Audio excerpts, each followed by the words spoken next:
Happy New Year. Welcome back to the Fandom at Random podcast. I am Ed. That is Brian. I am Brian. And Brian, welcome to 2022, my friend.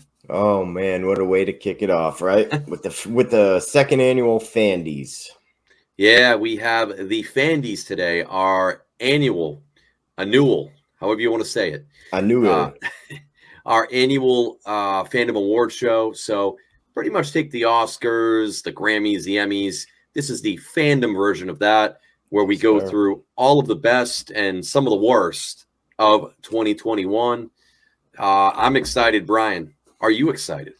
I am ecstatic, Edward. Now over to you. Yeah, no, this is going to be good. It's been one fucked up year. We can look at the highs and lows, and the very lows, as we found out on the 31st. We'll get to it. But yeah, I'm excited either way. Yeah. And I mean, again, this is such a big episode for us. Normally we would do this in studio, but Omicron is kicking everybody's ass right now. Oh my God, the Necromicon, it always comes to get you. Yeah, it sounds like a Decepticon anyway. Mm-hmm. But that doesn't matter. We got the energy. We're here with you, randos. We're here. And Brian, so obviously, randos, again, head over to fandomatrandom.com if you do want to follow, like, listen, subscribe, and watch us as we do this, because this is on YouTube. We're recording remotely, but Brian, I can still see you. Randos, you can see us. If you go to fandomatrandom.com, hit the watch button, and you'll see I'm at the award show. Yeah. I'm sitting in the crowd. I've got the red curtain behind me. Ed actually rented out a theater for the occasion. I was supposed to be there. We were going to be wearing tuxes, all the good stuff, but it didn't play out that way. So now Ed is alone in the theater, and yeah. So Brian, speaking of the Fandies, so what are you wearing today? Who are you wearing at the Fandies on this red carpet moment? I am wearing a special designer called Caraharte, and this one was specifically designed for me, and I'm also wearing Lord Hoboscus on my head. Oh, beautiful. Beautiful. As for the waist down, nothing. My dick is literally hanging under my desk. Oh, well, I know what my fandom failure of the year is going to be. I mean, one of my resolutions was to take a Zoom call with no pants on, so we're making that happen right now. Speaking of resolutions, we'll have our New Year random resolutions we'll get into at the end of this episode. Some of the fandom-related things that we want to do going forward. And then, obviously, we've got our celebrity draft battle hitting next week. I should say it's our celebrity death draft battle. Yes. We do it every year. It's a bit morbid, but it's all in the name of fun. We're going to do a recap of who Brian and I drafted in last year's pool, who unfortunately passed away. We'll see who won, and then we're going to draft our new picks. And we had one hell of a celebrity death happen on New Year's Eve, which we're going to get into with our awards here, because we do have a Fandom Fatality of the Year award. So we're going to get into that. Yeah. So, Brian, what better way to kick this off than with our movie of the year? Yes. The one everyone wants to hear. Fandom movie of the year. And Brian, why don't you give us a rundown of who was in the running for Fandom movie of the year? We had a lot of good ones this year. We kick it off with Ghostbusters Afterlife, and then Dune Part 1. Remember, the spice must flow. Z Part 1. One of the big contenders, Spider-Man No Way Home, and then Shang-Chi and the Legend of the Ten Rings, The Power of the Dog. Great film. Nobody with Saul himself, and Last Night in Soho, which is on the horror end of things, which I'm kind of proud of. Yeah, it was like quasi-horror. Yeah. But, I mean, all great films. These were the ones that kind of rounded out. And again, this is our podcast. We kind of, personal opinion goes into these picks. So if we were missing anything that you think should have been a contender, let us know in the comments. Yeah. But without further ado, let's see who the winner was. Drum roll, please. And the winner was Spider-Man No Way Home. Of course it was. I mean, no, it's not of course, because there's a lot of good movies that came out this year. But dude, Yeah. far and away, I think the biggest one, the biggest hype, and the biggest impact was Spider-Man No Way Home. Yeah, I mean, it was so much hype for the movie to live up to, and for it to exceed that Yeah, hype, which I right. think it did. I think it was deserving. It was a Absolutely. great film. And Rando's, if you've seen it, go back a couple episodes. We actually just reviewed it, so you can check that out, get our thoughts on it. But obviously, it won Movie of the Year for 2021, so it was pretty good. It was damn good. It had the ups, the downs, the sads, the happies. It had all of it. I loved it. It did. All right, moving on to our next award, television / streaming series of the year. Yes. So we had quite a few really good television shows and streaming shows come out in 2021. Right. And I'll do the read down on this one. So rounding out our contenders, we have The Witcher season 2. Fuck. Roach. We have Squid Game. We have Hawkeye, Loki, WandaVision. So a bunch of Marvel films came out this year, or I should say TV shows. Yep. Dope Sick, and Cobra Kai season 4. Quiet. Sweep the leg. Yeah. Sweep the leg. That's a big list right there for TV. It was good year for sure. Yeah. And I think there's a clear winner, but there's definitely a few that I would recommend everyone see at all. Well, without further ado, drum roll, please. And the winner is Squid Game. Of course. Yep. Of course it's Squid Game, because it was all that was talked about. It was, if I'm not mistaken, the biggest streaming show in the world, or on Netflix at least. It was. There was a lot to it. It was an amazing show. We also did a review with 8-Bit Podcast about it. We did. I mean, it's a clear winner for me. Yeah. I mean, like you said, we had a bunch of other contenders. Obviously, some of the Marvel shows. I think I was a lot higher on WandaVision than you were. Yeah, that was in contention for me. Obviously, you have Loki and Hawkeye, both good shows. The Witcher season 2, which was solid, but not like remarkable in my opinion. Yeah, Dope Sick was interesting. Yeah, that, especially like growing up around OxyContin and stuff, that was an insane show to watch. So I would definitely recommend people watch it. But for me too, dude, Cobra Kai season 4, like, it just, I can't do no wrong for me. It's the perfect amount of cheese while with emotion and calling back to the films. It's pretty great. So if you haven't seen Cobra Kai yet at all, definitely watch it. If you haven't seen season 4 yet, absolutely catch up on it. And if you haven't seen the original Karate Kid films, go back and check those out. Skip the one with Jaden Smith. Yeah, skip that one. Actually, that one wasn't too bad, but all right, that rounds out Squid Game, again winning the television streaming series of the year. Congratulations, Squid Game. Another big category here, Brian. Another one. Video game of the year. We got video games in 2021. Boy, did we ever have some video games. We had the kind of the COVID delay in 2020 that definitely held and delayed some games.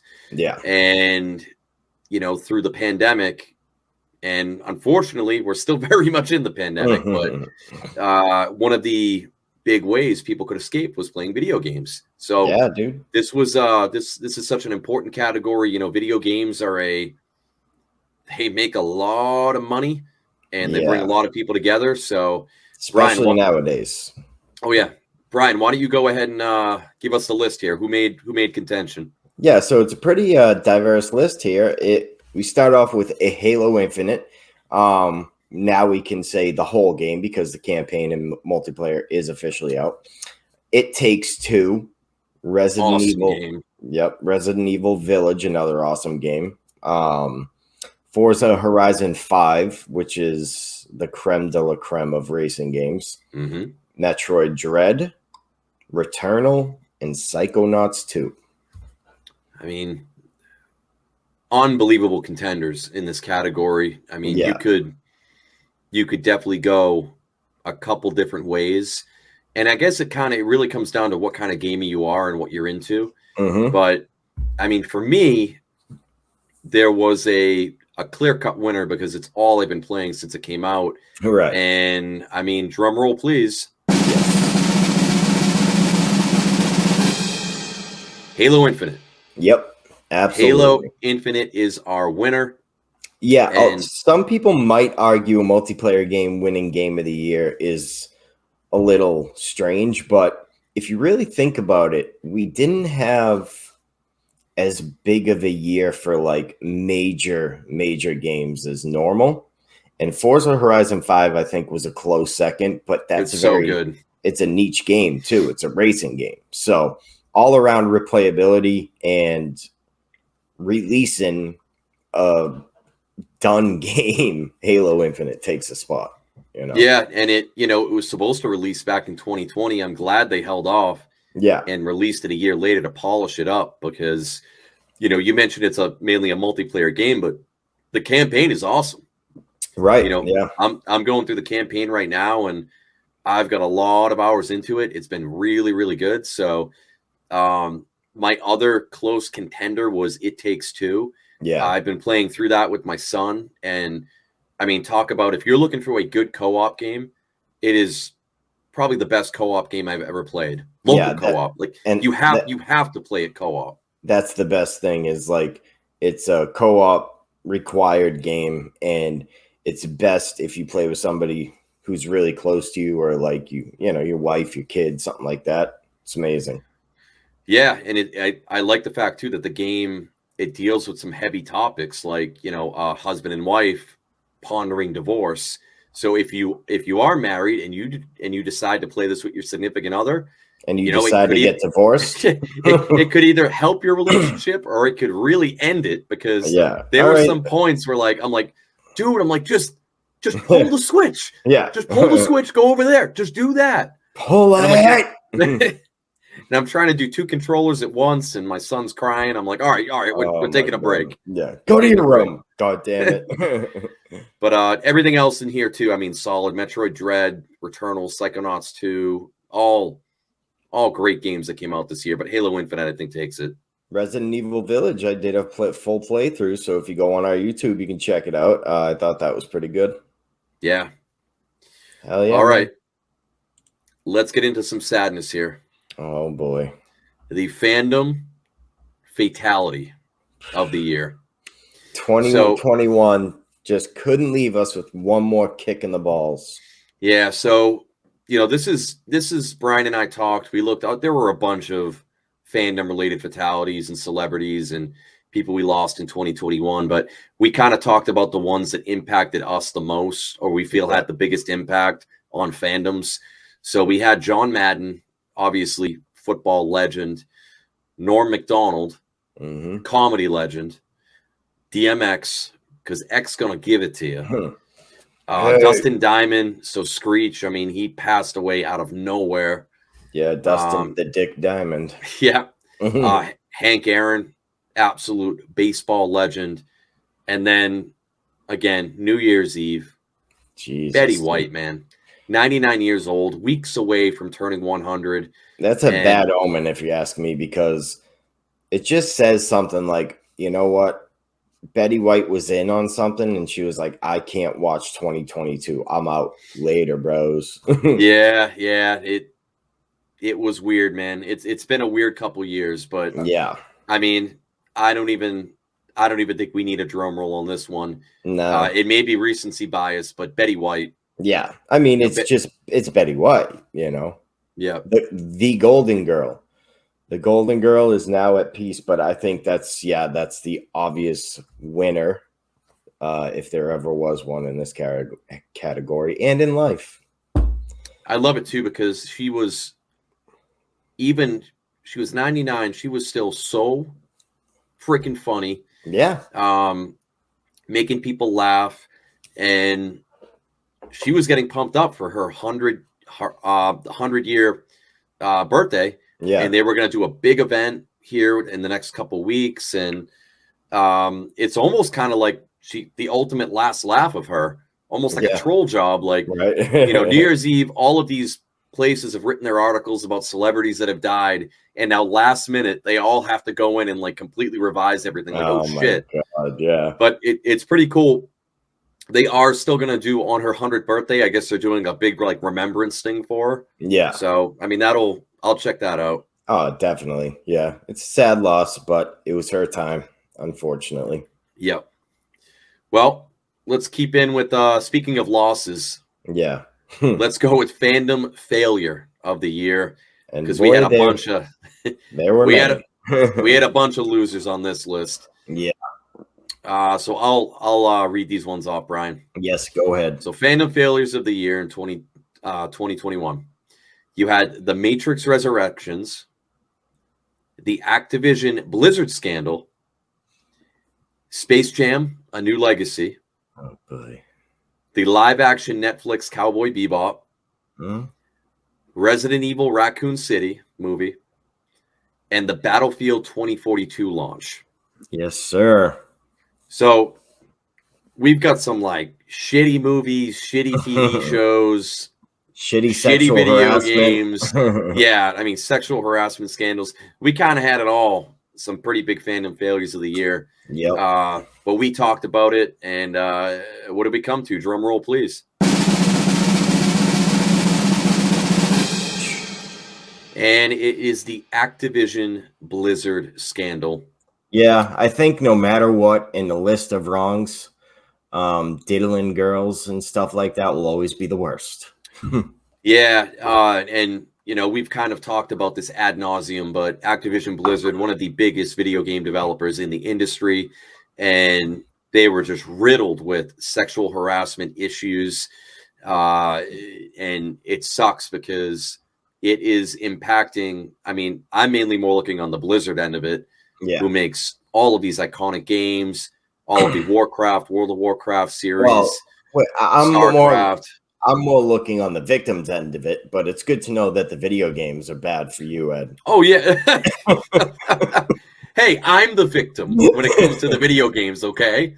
I'm more worried about the women on the other end of the stick. Yeah. Yeah. No, the video game stick is good too. But I mean, it's like just Google it. Activision Blizzard scandal. It's an unfortunate read with all the shit that they've been doing, but it will negatively impact as well the gaming industry significantly.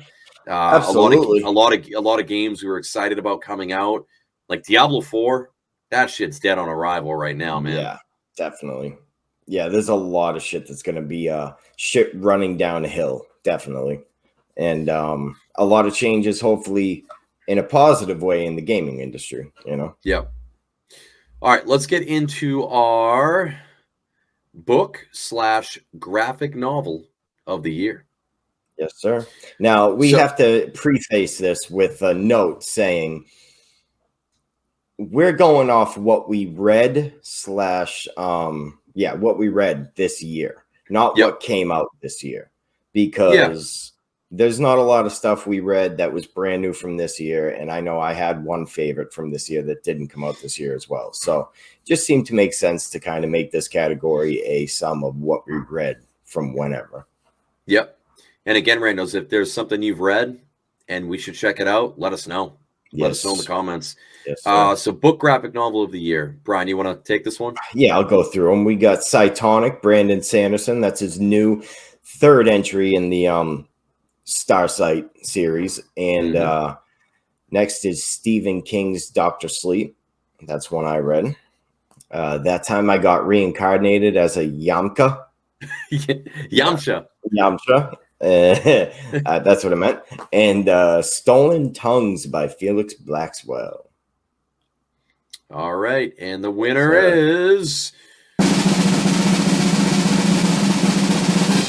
Stolen Tongues by Felix Blackwell. Cool. This is definitely more of a biased pick from me because it's the only book that has scared me in 15 years. Literally made me do the quiet, quick run to my room when I turned all the lights off. Really? It is creepy as shit. It's from a small independent author, and it just hit on so many levels. It's a little repetitive by the end, but overall, if you're into horror, if you're into books, and you want to be scared, Stolen Tongues by Felix Blackwell is where it is at. Yeah, and the one you couldn't pronounce, That Time I Yeah. Got Reincarnated as Yamcha. Yeah. That's pretty awesome. So it's a relatively short manga. You can grab it off Amazon. It's not that expensive, but this guy had a really good idea of, he took Yamcha from the Dragon Ball universe, Dragon Ball Z, and he took the trope that's really big in anime and manga right now with taking a protagonist and putting them from the real world into a fantasy world. In this case, it's a nerd. He gets to go live as Yamcha in Dragon Ball, yet he knows all about the backstory. He knows how to make Yamcha badass rather than die immediately. So it was a really cool read. Nice. It sounds interesting. It's like it reminds me of something, a movie that's on the tip of my tongue.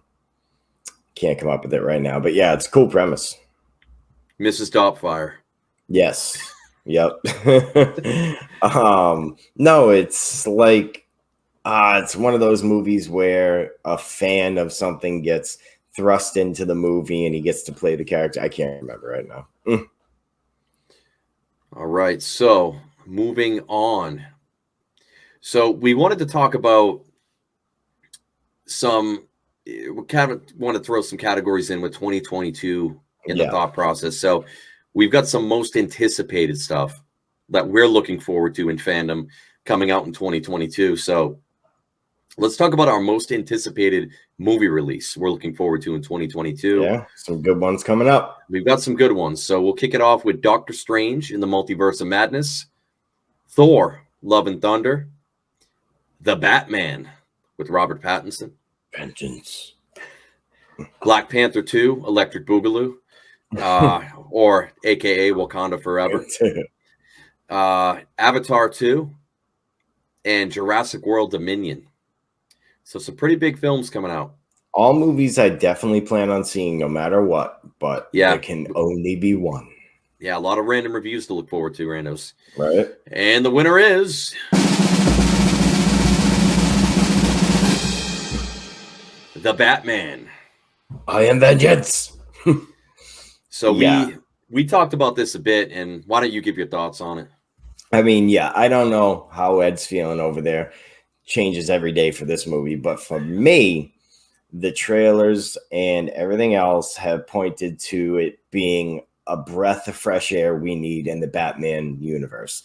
I have faith in it, and it seems like the rest of the fandom has a lot of faith in it as well, and it looks like Edward is going to be doing a good job as Bruce Wayne. Although he does look a little emo out of the costume, I'll take that as long as it's looking really twisted, dark, and like gothic. So I'm about it.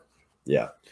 Yeah, I mean, it seems like DC is kind of taking that approach where Marvel they want to stick with the continuity and everything is interchanging. DC more wants to focus on the standalone films, which I think is smart because that seems to be where their strength is right now. Yeah. We saw that with Joker. But Robert Pattinson is a incredible actor. We've seen him in so many films. I mean, even recently with The Lighthouse, Tenet, and he's got the chops. So, and I'm curious to see what they can do with the Riddler. Looks like they're taking a much darker, more of a sadistic serial killer approach to the Riddler, which is interesting. It's smart is what it is, because I mean the Riddler's always this nerd, this cyber nerd who comes up with good puzzles. It's like, no, if he was a smart, psychotic killer, that would be even better.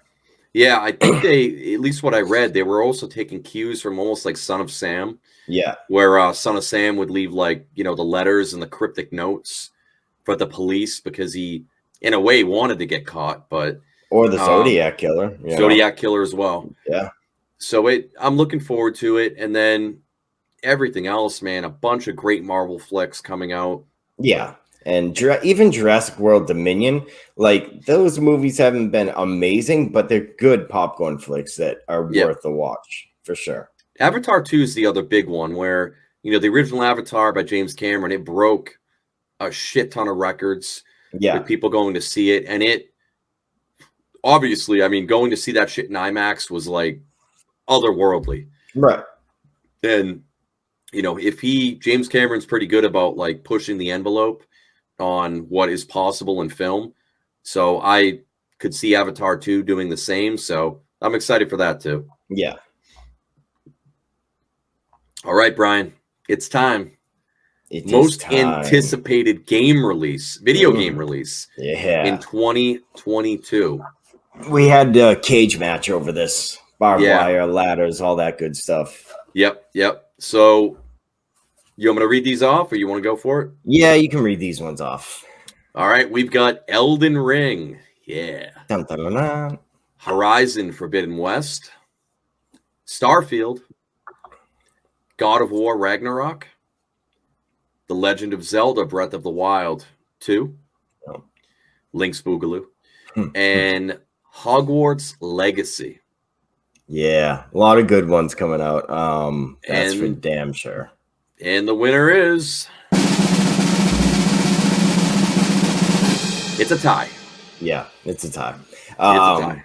We argued and fought and spat at each other and just could not come up with a winner, clear-cut winner for this one. Who was your winner? My winner, I'll start off, is God of War. You would think is the obvious choice for me, but no, Horizon Forbidden West is the one I'm looking forward to the most because God of War, we know what we're getting, and it's amazing. It's perfect. They don't need to add anymore. Horizon was damn near perfect, and I'm just looking forward to what they can add to this game to make it even better. Yeah, I know a lot of people that are very pumped for both of those games.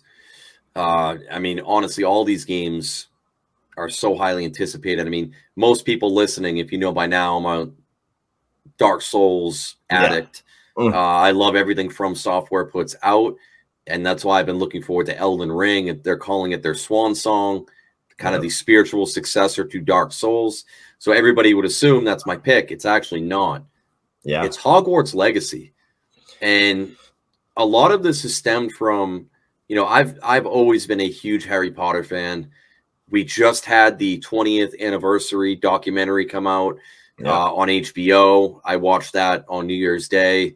It's a great watch. If you haven't seen it, they bring a lot of the original cast back in, go movie by movie behind the scenes talking about stuff. And that only pumped me up more for a full-on quasi open world RPG Harry Potter Hogwarts game done right, where you can really build your character, choose, whether you want to be a, Slytherin, Ravenclaw, Hufflepuff, Gryffindor, and, create your own wizard.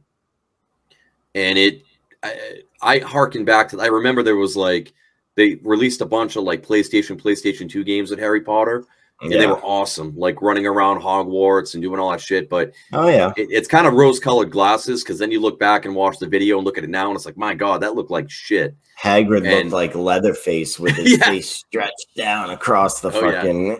But I think there is so much wrong that can go wrong with this game. And, absolutely. That's why I couldn't pick it, but I am on board with it, because if Taylor could get into this video game, which she wants to, then that'll give me more gaming time. So I'm all about it. All right, let's get into album of the year. Album of the year. So, Brian, do you want to take this one? Yeah, let's go off. Let's read them off. Bo Burnham, Inside. And I mean, let's be real. It really is an album. Billie Eilish, Happier Than Ever. Adele, 30, and Olivia Rodrigo was Sour. It was Sour. The Paramore ripoff that struck the world. So we only had a couple albums for album of the year. Yeah. And they were all pretty good. We had some more, I guess, mainstream picks in here because, Brian, I know you agree with me on this. I mean, we're old now. Yeah. We're not hip. We're not with it anymore.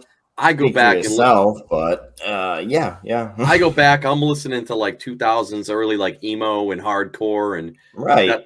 that's kind of my go-to for music. But And with technology these days, there's so much shit coming out every day. I can't listen to my favorite stuff and keep up with the new stuff all day, every day, you know? but I've listened to most of these albums, and like I thought the Billie Eilish album was good. I don't think it was. I thought it was a step down from Yeah. what we got from when we go to sleep. When we all go to sleep, where do we go? I don't keep my Billie Eilish hate hidden, so you know that's not surprising to me. You know, Adele 30 was solid. It was a return to Yeah. form. And then Olivia Rodrigo blew up on the scene with Sour. But it's like we were almost just adding things to add them here because Yeah. Bo Burnham's Inside. It was the quarantine soundtrack.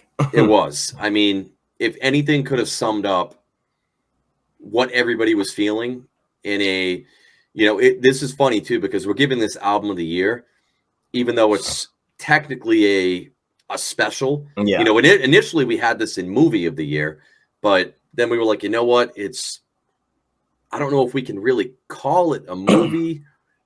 I guess you can, but yeah. You know, I can confidently say, and I can speak for many of my friends, you know, when Spotify end of year came up and it said, what did you listen to the most? It was all Bo Burnham's Inside. Right. And it was a masterpiece. Yeah, it really was. Even me, who's not really into a lot of stand-up, I was loving it. Get your fucking hands up. Yeah. So good. Yeah, it is. So, yeah, Bo Burnham's Inside, one for the album. All right, we got a couple categories left. Yes, sir. And let's do our. I think you definitely have to take this one over. Yeah, we're gonna do our Stuck in Quarantine board game of the year because we're technically never came out of quarantine. Right. And you know, I thought about this long and hard, and I had a couple different picks in here of different games I've been playing, even games I've been playing online. Like, you know, Gloomhaven is still incredible. I'm still playing a lot of Descent, second edition, Journeys in the Dark, D&D. Been playing that online a lot. Blockbuster, the game, was actually surprisingly really good. Really good movie trivia game. But the one that stood out to me is it's called Micro Macro Crime City. It did win the Spiel des Jahres award, which that's like the big board game award, European board game award that goes out every year for what they consider to be board game of the year. So this won that, which is a huge honor. And the game is cool, man. The question is, did it win the second annual Fandy Award? Well, drum roll. Yeah, we don't need a drum roll. It did. So micro macro Crime City. And you would actually be into this, Brian. So it actually sets it up. Almost imagine you put out a giant map of a giant city, and there's all people and there's a million things going on. And it's almost like a Where's Waldo, but you're researching crimes that have gone on. Like there's murders and other shit you're trying to figure out with clues. Yeah. And you're actually looking at the map, and they give you something to look over the map, and it actually shows you hidden shit where, like, you know, murders may have taken place or other things. You have to connect the dots. It's almost like a detective Where's Waldo game. Nice. Sounds pretty interesting. Yeah, it was unique. It was unique. It's really fun, and if you're looking for a good board game, Randos, check it out. Hell yeah. Micro Macro Crime City Spiel des Jahres Award 21. The Spiel des Jahres Award. Spiel des Jahres. All righty. And that brings us to our next category, the animation of the year, series and movies edition. Yeah, so we lumped, so again, it's animation of the year. So series and movies. So we lumped in, you know, animated films and series, as well as anime films and series into one category to see what would win. Yes. So, Brian, do you want to read these ones off, or you want me to? Let's take it.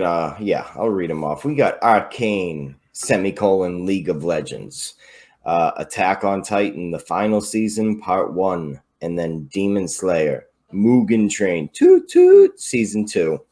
My Hero Academia, World Heroes, Mission/Season 5. Invincible came in with a train wreck of a TV show. And then the Mitchells, the Mitchells versus the Machines. I don't know what that is, but it sounds kind of cool. Oh, it was awesome, dude. Yeah. It was really good. And this is one of those categories where if you watch any kind of animation at all, there is a very much obvious winner. Drum roll, please. Arcane. Yes, Arcane, sir. a League of Legends story. I'm only a couple episodes in, but this show is the bee's knees. I watched all of it, and I never played that much League. Right. I dabbled in it like a decade ago, and that's when I realized that like MOBAs weren't my thing. Yeah, because people just scream the most toxic shit at you. Clear the lane, fuckhead. Yeah. If you're not playing your character perfectly, people just flip out. But the lore is second to none. And this show, you know, we talk about things that like move animation forward. That's what this show did. You know, I told you like it reminded me of Spider-Verse. Yeah, right. You know, what we got with Into the Spider-Verse, I think we're getting with Arcane. And I'm telling you, Randos, right now, go watch Arcane on Netflix. I don't care if you don't even know what League of Legends is. I barely know anything about it. Do it. It was the best thing I'd seen. It was the best thing I'd watched in 2021. Incredible. Nice. Yep, I can't wait to finish it. I'm excited. And then I'm excited for this new category. Yeah, why don't you take this one? This new category that kind of suits me. Horror movie of the year.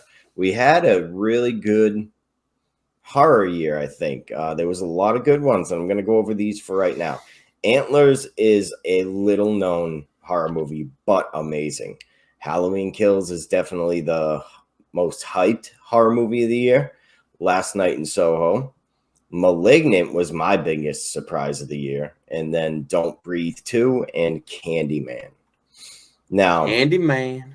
This is going to be a little controversial for some horror fans, I'm sure, or maybe other fans. The winner is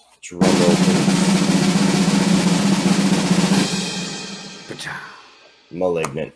It is a love it completely or hate it despisingly movie. It's by James Wan, who made the Conjuring movies. He did Death Sentence with Kevin Bacon. He does a lot of shit, but it was so wild and nuts and just fucking out there that I loved it. I had a blast with it. Wasn't necessarily too scary, but everyone should watch it at least once to decide if they love it or not. A close second probably would have been Last Night in Soho, but I had trouble classifying that as like full-on horror. So yeah. Malignant is a clear winner for me. Cool. I like it. It's not too scary. Maybe I'll check it out. I mean, on your end, maybe, but yeah, go ahead. Well, we do get the new Scream this year. I know, right? Yep. I'll check that out. Wait for that. And our last category was technology/science of the year. So we wanted to kind of mention the just technology and science fandom, different things that, you know, were released. And I mean, to me, there was no kind of clear-cut winner. It was more like a tie, at least for us, talking about what we were excited about. One of which being, you know, just like the SpaceX space launches and just space exploration in general. You know, we're excited that we're actually getting out there and we're really actively starting to research like colonization on other planets. Right. And I mean, don't get me wrong, it does make me a little bit paranoid that like we're talking about like climate change and like the Earth just dying and all these billionaires are throwing their money to try to get F off the planet. Right. Like, we did see all these movies, right, in the past about rich people escaping Earth before it destroys. Yeah, so there's something there. But we're just going to put that to the side for now and remember that it's for the greater good. And then speaking of, you know, outer world exploration, then we have a new digital world being created in the metaverse. Yes. So, Brian and I, we're big fans of, Ready Player One, more so the book. The film was okay. But, yeah. Talking about a full-on virtual universe world that we'll all be able to go in the very near future. I mean, the future's here. It's happening right now. I mean, you have these multi-billion-dollar companies that are literally buying digital property in the metaverse. Dude, the IOI just bought the apartment complex behind me. Like, they're setting up shop. Yeah, I mean, unfortunately, Facebook is the one pioneering all this, which kind of sucks. Yeah. Because Zuckerberg is a robot. Fuckerberg, you mean? Yeah.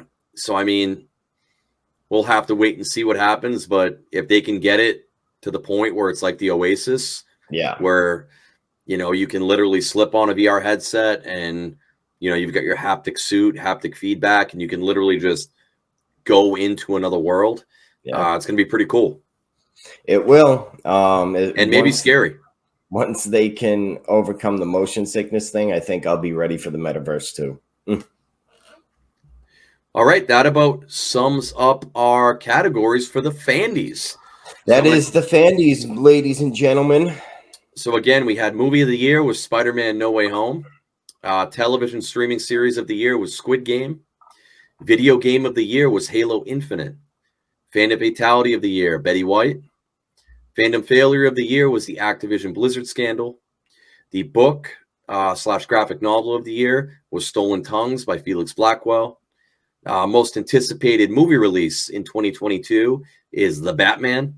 Most anticipated game release in 2022, which was the tie. Brian had Horizon Forbidden West. I had Hogwarts Legacy. Album of the year went to Bo Burnham's Inside. Well-deserved, Bo. The board game of the year, Micro Macro Crime City. Animation of the year went to Arcane. Horror movie of the year was Malignant. And again, the technology of the year was pretty much the space exploration and the metaverse. Yeah. So, Brian, we're on to our random resolutions before we close this one out. Yeah, dude. Resolutions are a way to start off the new year and get a little fire lit under your ass to try and do something better for the new year. You know what I mean? You can start off, Ed, with yours. Yeah, so my couple that I kind of said, you know what, this is the year I want to finally do this.